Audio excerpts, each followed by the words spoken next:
আসসালামু আলাইকুম। বন্দরে যে জায়গায় আমরা জাহাজ নিয়ে আছি এই জায়গায় দেখুন ছোট্ট একটা ফিশিং বোট দিয়ে এখানকার স্থানীয়রা ফিশিং করছে। অন্য দিক থেকে বৃষ্টি ধেয়ে আসছে, ঘন কালো মেঘে আকাশ ছেয়ে যাচ্ছে। এই বোটগুলো এতই ছোট যে যখন বৃষ্টি আসে তখন বন্দরের জেটির নিচে যে ফাঁকা জায়গা থাকে এই জায়গায় সহজেই আশ্রয় নিতে পারে।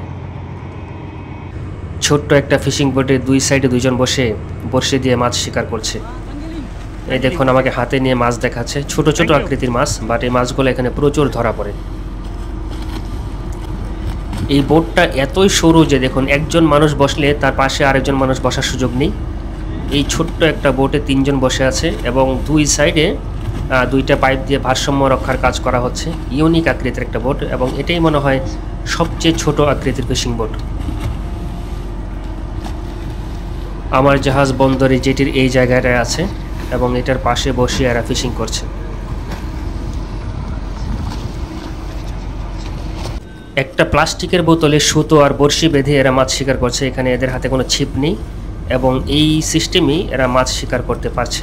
বালতিতে ছোট ছোট মাছ দেখা যাচ্ছে, একদম অ্যাকোরিয়ামে আমরা যে ধরনের মাছ পাই অনেকটা এই রকমের মাছ, বিভিন্ন কালারের বিভিন্ন আকৃতির মাছ আছে। এই মাছগুলো এরা শিকার করছে। এখানে এরা ঘন্টাখানেক শিকার করছে, বেশ কিছু মাছ এরা ধরে ফেলেছে।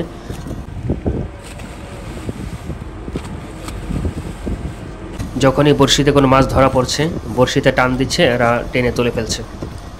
এই যে ছোট্ট একটা মাছ উঠে আসছে। এই ধরনের মাছই এখানে বেশি ধরা পড়ছে, এখানে বড় মাছ খুব কম। এখানকার পানিতে প্রচুর মাছ আছে, দেখুন একদম দল বেঁধে ঘোরাফেরা করছে। এই মাছগুলো যেখানে ঘোরাঘুরি করছে এখানে এরা ফিশিং করছে এবং এই মাছগুলো এদের বড়শিতে ধরা পড়ছে। পানি একদম স্বচ্ছ থাকায় পরিষ্কার দেখা যাচ্ছে, অনেকটা যেন অ্যাকোরিয়ামের মতো।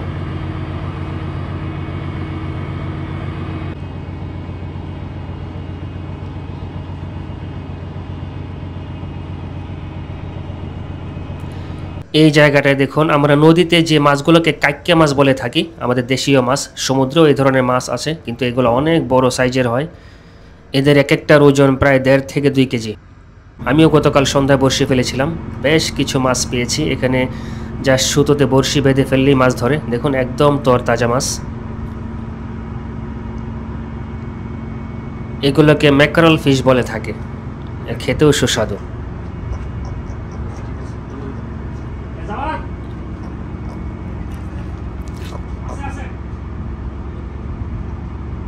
এখানকার পানিতে ডলফিনও আছে। আমি দিনের বেলা ডলফিনকে জাহাজের পাশে খেলা করতে দেখেছি। অদ্ভুত সুন্দর এক পরিবেশ।